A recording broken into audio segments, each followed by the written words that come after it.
Hi guys, welcome back to my YouTube channel. I am Pratishtha and here I am with another video. So I know कि आप मुझे देख रहे हैं काफ़ी समय बाद और मैं कहीं बिज़ी थी बहुत ज़्यादा। अगर आपने मुझे Instagram पे फॉलो किया होगा तो आपको पता होगा कि मैं कहाँ बिज़ी थी। फ़िलहाल मैं वापस आ गई हूँ बैंगलोर और अब आपको एकदम टाइम टू टाइम वीडियोस मिलते रहेंगे हर टॉपिक के अंदर। और अभी जो एग्ज़ाम बीता है उसके बाद आपको क्या करना चाहिए क्या नहीं करना चाहिए उसके बारे में भी, और साथ के साथ बहुत सारे बच्चे हमारे 12th तुरंत कंप्लीट करके भी जुड़े हैं इस चैनल से, तो उनके लिए भी मैं बताऊंगी कि अब आपको क्या क्या करना चाहिए, कैसे कैसे करना चाहिए। ओके, सो अभी पेपर हुआ है एसएससी स्टेनोग्राफर 2022 का, जो 17 और 18 नवंबर को था। तो आई होप कि आपने अच्छा दिया होगा। अगर अच्छा हुआ है और आंसर की आ गई है आपकी, तो बताइए कि कितने मार्क्स आपके आ रहे हैं कमेंट बॉक्स में। अब बताइए कैटेगरी के साथ, अपना कैटेगरी लिख दीजिएगा कि इस कैटेगरी से इतने मार्क्स आ रहे हैं, जिससे कट ऑफ पता करने में आसानी होगी।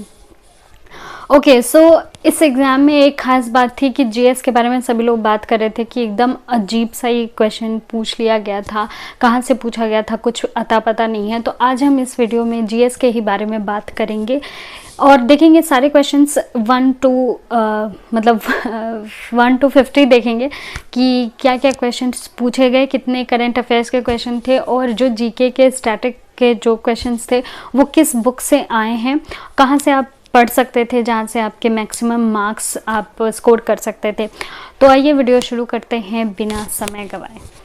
तो आइए शुरू करते हैं। पहले मैं बता देती हूँ कि ये किस दिन का पेपर है। तो आप स्क्रीन पे देख रहे हैं ये 18 नवंबर का पेपर है और 1 से 3 बजे के बीच में ये पेपर था। तो अब हम स्टार्ट करते हैं जीएस फटाफट, क्योंकि काफ़ी टाइम लग जाएगा। ओके,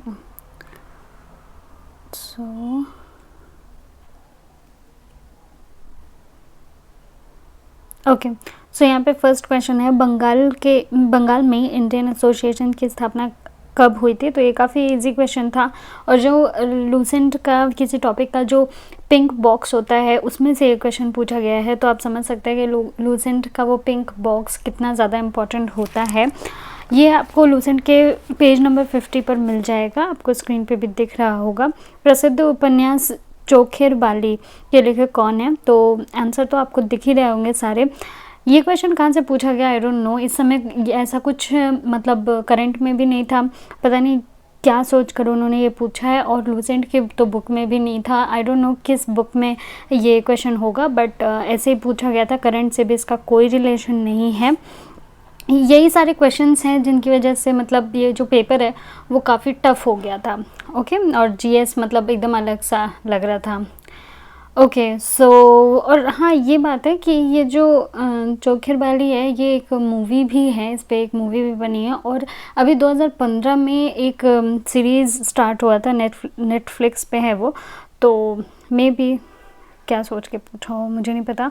ओके, जनवरी 2022 में किस भारतीय टेनिस खिलाड़ी ने 2022 के टेनिस सत्र के बाद संन्यास लेने की घोषणा की है। तो सभी को पता है सानिया मिर्ज़ा, और काफ़ी करंट में भी था। अभी एक ये केमिस्ट्री से क्वेश्चन है, IUPAC पूछ रहा है इस जो पर्टिकुलर सूत्र है उसका। तो ये जो क्वेश्चन था वो लूसेंट में तो मुझे नहीं पता कि है या नहीं है, क्योंकि मैं ढूंढ नहीं पाई। मैंने मतलब केमिस्ट्री पढ़ा नहीं है लूसेंट का, इसलिए मुझे पता भी नहीं है। लेकिन ये जो पर्टिकुलर क्वेश्चन है वो टेक्स्ट बुक में ज़रूर है। मतलब टेक्स्ट बुक की जो मॉक टेस्ट होते हैं उसमें जो क्विज़र्स आते हैं ना, उनमें ये क्वेश्चन था। तो मैंने तभी मतलब जब सॉल्व करा था तो ये क्वेश्चन देखा था। तो अगर मैं मतलब वही आपको कहती हूँ कि अगर आपने अच्छा मॉक टेस्ट लिया हुआ है, उसके क्विज़र सॉल्व कर रहे हैं आप, उसके मॉक टेस्ट सॉल्व कर रहे हैं, तो मतलब आपका एग्ज़ाम जो है वो अलग सा हो सकता है। अभी वहीं आपके साथ के लोग होंगे जिनको ये क्वेश्चन कहीं भी नहीं मिल रहा होगा, लेकिन अगर आपने पहले से मॉक टेस्ट वगैरह सॉल्व करे हुए हैं तो ये जो क्वेश्चन था वो आपको मिल सकता था। ओके, सो नेक्स्ट क्वेश्चन है, डैश चंद्रगुप्त मौर्य के दरबार में भेजा गया यूनानी राजदूत था। तो आप सभी को पता है मेगास्थनीज, और ये लूसेंट की बुक में आपको पेज नंबर 10 पे मिल जाएगा आराम से, आपको स्क्रीन पे भी दिख रहा होगा। ओके, यहाँ पे HCL के बारे में पूछा गया है, तो बैंगलोर और चेन्नई ये भी आपको लूसेंट में मिल जाएगा पेज नंबर 152 पे। ओके, तो सिक्किम में निम्नलिखित में से कौन सा समुदाय सागा दावा का त्यौहार मनाता है? तो बौद्ध लोग मनाते हैं।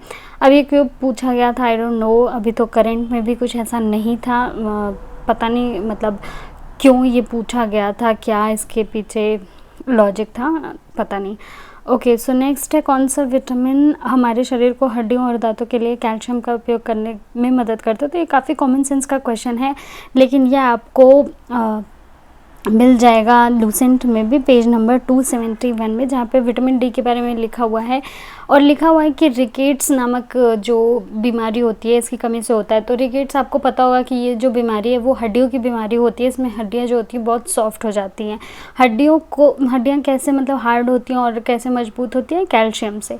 तो ऐसे आप दिमाग लगाकर सोच सकते हैं कि विटामिन डी ही वो ऐसा मतलब विटामिन होता है जो हमारे मतलब जहाँ भी प्रोटीन की कैल्शियम की ज़रूरत होती है वहाँ पे पहुँचाता है। ओके, ब्रह्मपुत्र को डैश में जमुना नदी के नाम से जाना जाता है, ये भी आपके लूसेंट में है 104 पेज नंबर पे। आप देख रहे हैं कि कितने सारे क्वेश्चंस लूसेंट से पूछे गए हैं। स्टार्टअप इंडिया सीड फंड योजना, जिसे फरवरी 2021 में भारत सरकार द्वारा शुरू किया गया था, को डैश से लागू किया गया। तो अभी देखिए, आपको लग रहा होगा ये जो क्वेश्चन है पर्टिकुलर वो 2021 के करंट अफेयर से आया है, लेकिन ऐसा नहीं है। एक्चुअली ये जो startup India seed fund scheme है वो अभी जुलाई अगस्त में काफ़ी न्यूज़ में था, क्योंकि इसके लिए फ़ंड रेज़ किया गया था, तो इस वजह से ये पहले से ही करंट में था, इसलिए इसके बारे में पूछ लिया गया है। मोरमुगांव बंदरगाह कहाँ है? तो ये आपको लूसेंट में मिल जाएगा पेज नंबर 116 यानी कि 116 पे। राष्ट्रीय फिल्म पुरस्कार के सर्वश्रेष्ठ कोरियोग्राफी श्रेणी में सबसे पहले किसे सम्मानित किया गया? तो लक्ष्मीबाई कोल्हापुरकर। अब आपको लगेगा कि मतलब ये क्वेश्चन क्यों पूछा गया, तो ये भी करंट में था। कैसे? जब विमेंस डे था इसी साल का 2022 का, तो उस समय जैसे आपको पता है विमेंस डे को लड़कियां या औरतें जिस भी फील्ड में काम करती हैं उनके बारे में बातचीत की जाती है, तो उस समय कोरियोग्राफी वगैरह या फिल्म जगत में जो भी लोग हैं उनके बारे में काफ़ी बात की गई थी, तब ये काफ़ी चर्चा में आई थी। ओके, जैव उत्प्रेरक के लिए दूसरा नाम क्या है? तो ये भी आपको लूसेंट में बिल्कुल एक लाइन में लिखा हुआ मिलेगा 245 पेज नंबर पे। नेक्स्ट है, प्रत्येक वर्ष मकर संक्रांति का त्यौहार किस महीने में मनाया जाता है? तो काफ़ी कॉमन सेंस का क्वेश्चन था ये। 2 जनवरी को मतलब जनवरी में मनाया जाता है, 14 जनवरी को, आपको पता ही होगा। ओके, निम्नलिखित में से कौन सा पाकिस्तान का सबसे बड़ा जातीय समूह है? तो ये मुझे नहीं पता कि क्या सोचकर ये दिया गया है, पर कॉमन सेंस से आप पता लगा सकते हैं। काफ़ी बार आपने सुना होगा कि सबसे ज़्यादा जो आबादी है पंजाबियों की पूरी दुनिया में भी वो पाकिस्तान में है, तो ऐसे आप बता सकते हैं। अदरवाइज़ मुझे तो ये कहीं पर्टिकुलर ऐसा क्वेश्चन मिला नहीं कि मतलब कहीं लिखा हुआ पढ़ने के लिए। ओके, भारत में ज्ञान पंचमी मुख्य रूप से निम्नलिखित में से किस समुदाय द्वारा मनाई जाती है? तो ये भी मुझे नहीं पता कि कहाँ से पूछा गया था। जैन धर्म के बारे में भी आप पढ़ेंगे तो ये ज्ञान पंचमी नहीं मिलता है, पता नहीं कि क्या सोच के या कहाँ से ये क्वेश्चन आया था। करंट में भी अभी ऐसा कुछ नहीं था। इन्हीं सब क्वेश्चंस की वजह से ये थोड़ा जीएस का जो पार्ट है वो थोड़ा मुश्किल हो गया था। निम्नलिखित में से कौन सा तृतीयक उपभोक्ता है? तो शेर। यह आपको लूसेंट में आराम से मिल जाएगा 258 पेज नंबर पर। ऐसे लूसेंट का आप देखेंगे इसमें पूरे पेपर में जो भी क्वेश्चंस पूछे गए हैं और लूसेंट में हैं वो सीधे सीधे आपको लिखे हुए मिल जाएंगे, तो आप समझ सकते हैं कि लूसेंट इतना इम्पोर्टेंट क्यों हो जाता है। भारत के सभी शीर्ष 4 नागरिक पुरस्कारों से सम्मानित होने का दुर्लभ गौरव किसे प्राप्त है? तो बिस्मिल्लाह खां। ये कहाँ से आया? एक्चुअली इनकी अभी जन्मतिथि यानी कि जयंती थी 21 अगस्त को, तो ये काफ़ी ज़्यादा चर्चा में थे, उनके बारे में बात की जा रही थी, वहीं से ये आप अंदाज़ा लगा सकते हैं कि ये क्वेश्चन आया हुआ है। निम्नलिखित में से किस मुगल शासक ने अपने पिता के वसीयतनामे के अनुसार अपनी विरासत का बंटवारा किया था? तो हुमायूं। ये भी आपको लूसेंट में मिल जाएगा आराम से, और पेज नंबर 30 पर ही ये आपको मिल जाएगा। एक प्रसिद्ध गायिका ML वसंत कुमारी निम्नलिखित में से किसके लिए प्रसिद्ध थी? तो आई डोंट नो कि ये क्यों क्वेश्चन आया है, अभी तो मुझे करंट में भी ऐसा कुछ मिला नहीं था कि इनके बारे में बात की गई हो, बट येस 1941 में मुख्य रूप से ग्रेट इंडियन राइनो के संरक्षण के लिए पश्चिम बंगाल में कौन सा वन्य जीव अभयारण्य स्थापित किया गया था? तो जल्दापारा, अगर आपने पहले के कभी करंट अफेयर्स मतलब फॉलो किए होंगे तो आपको पता होगा, लेकिन इस समय ये क्वेश्चन क्यों पूछा गया आई डोंट नो। मतलब इस समय तो करंट में भी नहीं था, इस साल के करंट में भी नहीं था, तो पता नहीं क्यों पूछा गया। तो बस यही वजह है कि ये पूरा पेपर कठिन बनाने के लिए ये सब किया गया था। 10 अप्रैल 2022 तक की स्थिति के अनुसार किस राज्य से राज्यसभा के सदस्यों की संख्या सबसे अधिक है? तो उत्तर प्रदेश। ये भी आपको लूसेंट की बुक में मिल जाएगा आराम से। अगर मैं पेज नंबर की बात करूं तो आपको ये मिलेगा 22 नंबर है 173 पर, ये जो आपको स्क्रीन पर दिख रहा है। अरंडी का बीज डैश से भरपूर होता है, तो ये भी क्वेश्चन मुझे नहीं पता कि कहाँ से पूछा गया था, तो ये टफ की श्रेणी में गिना जाएगा। भारत के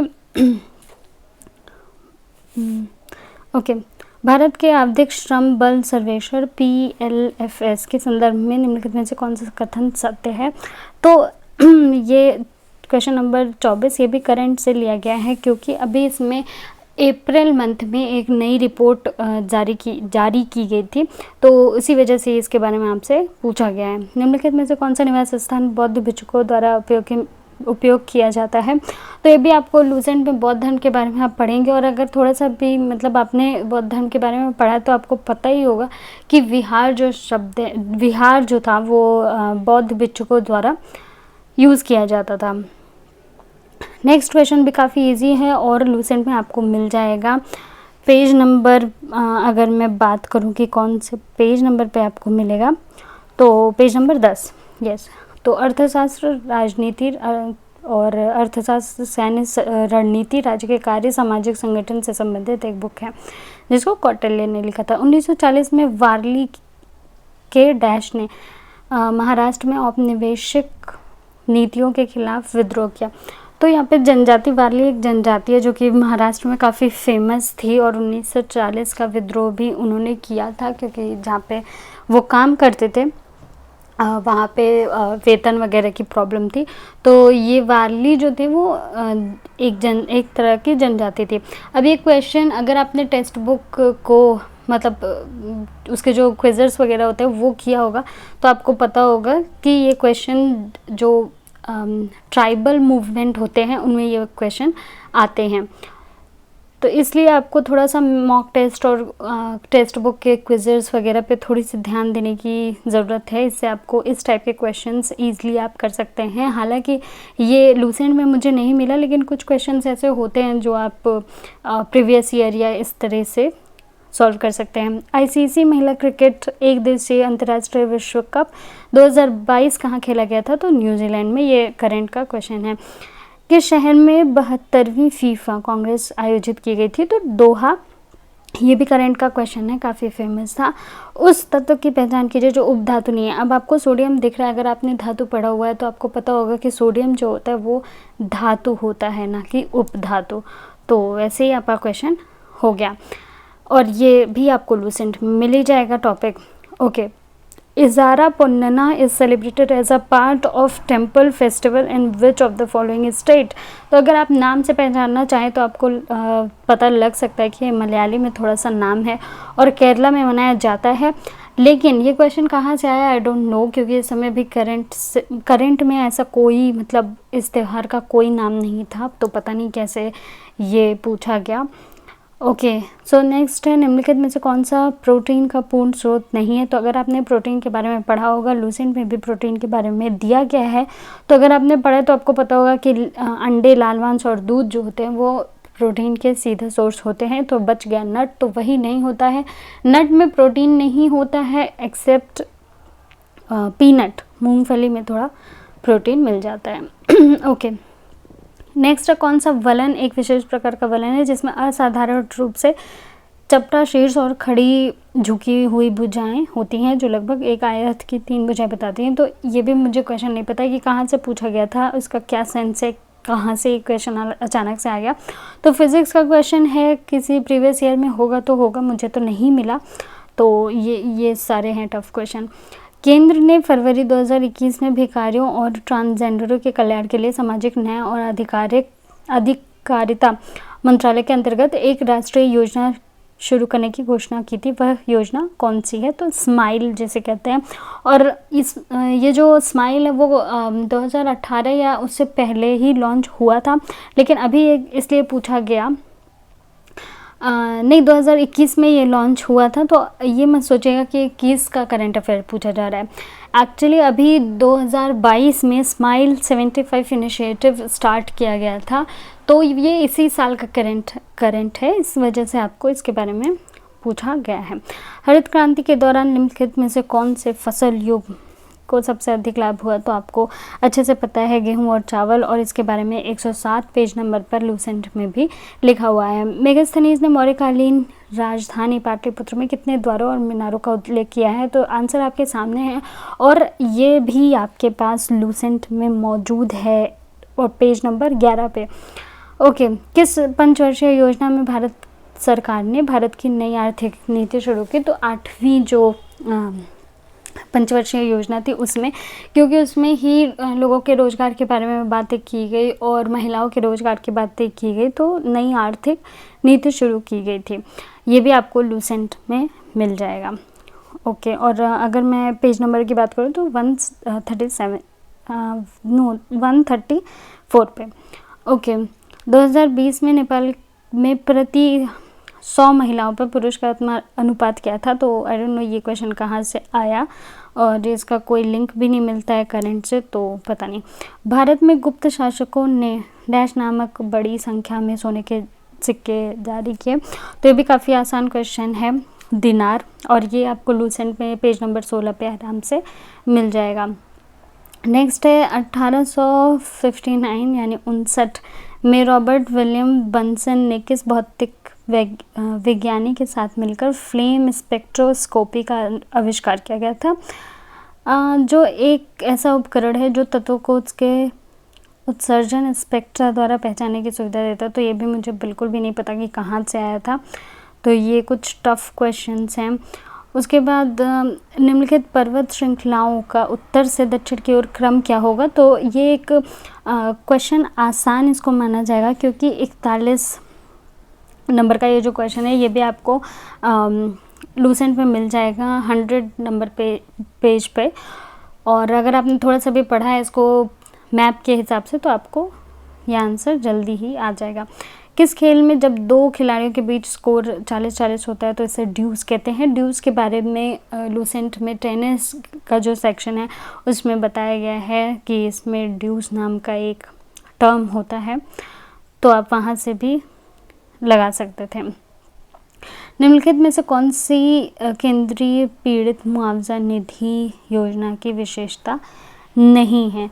तो 43 ये भी कहाँ से आया? ये स्कीम्स अगर आप पढ़ते हैं तो इस तरह की भी स्कीम्स आपको पढ़नी पड़ेगी, इसमें यही बताया जा रहा है। तो ये कहाँ से आया आई डोंट नो, तो ये थोड़ा टफ हो जाता है।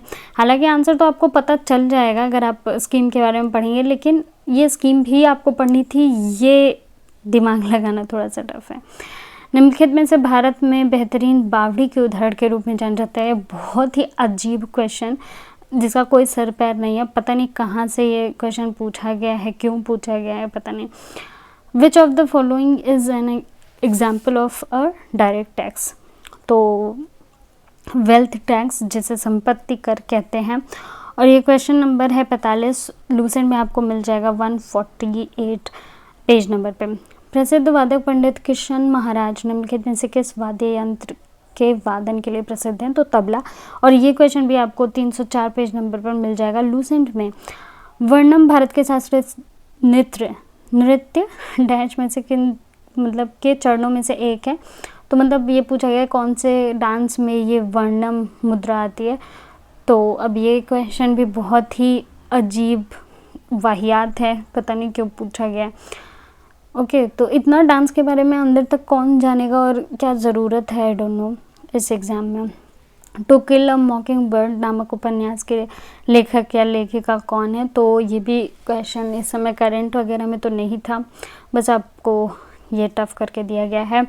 49 नंबर का जो क्वेश्चन है वो है कि पृथ्वी में जो पृथ्वी की जो भू प्रॉपर्टी होती है उसमें ये जो एलिमेंट्स हैं उनका क्या परसेंटेज होता है वो आपको मिलाकर लिखना है। तो ये क्वेश्चन आपको मिल जाएगा लूसेंट में आराम से, बिल्कुल सीधा सीधा लिखा हुआ 71 पेज नंबर पे। और फिर आखिरी सवाल हमारे पास ये है कि मौलिक अधिकारों को निम्नलिखित में से किस संविधान के मौलिक अधिकारों से लिया गया है। काफ़ी इजी क्वेश्चन। संयुक्त राज्य अमेरिका और लूसेंट में आपको मिल जाएगा 164 पेज नंबर पे। तो आप देख रहे हैं कि 50 क्वेश्चन में से 23 क्वेश्चंस लूसेंट से सीधे सीधे पूछे गए। मैंने आपको दे दिया पिक्चर भी साइड में, जिससे आपको प्रॉब्लम ना हो ढूंढने में। तो 23 क्वेश्चन कोई आम बात नहीं होते। एक आपको पतली सी बुक से 23 क्वेश्चन आपको मिल जाते हैं, लगभग आधे, तो बहुत बड़ी बात है। उसमें भी 50 क्वेश्चन में 10 क्वेश्चन तो आपके करंट से लिए गए हैं। उसके बाद 3 क्वेश्चन तो ऐसे हैं जो आपको कॉमन सेंस से लगाना था, तो 13 तो वैसे ही हो गए। जितने बचे यानी कि 37 क्वेश्चन बच गए। 37 क्वेश्चन में से 23 क्वेश्चन सीधे सीधे आप लूसेंट से सॉल्व कर सकते थे। तो अभी आपको पता चल गया होगा कि आपको किस तरह की पढ़ाई करनी है, किस बुक से पढ़ाई करनी चाहिए।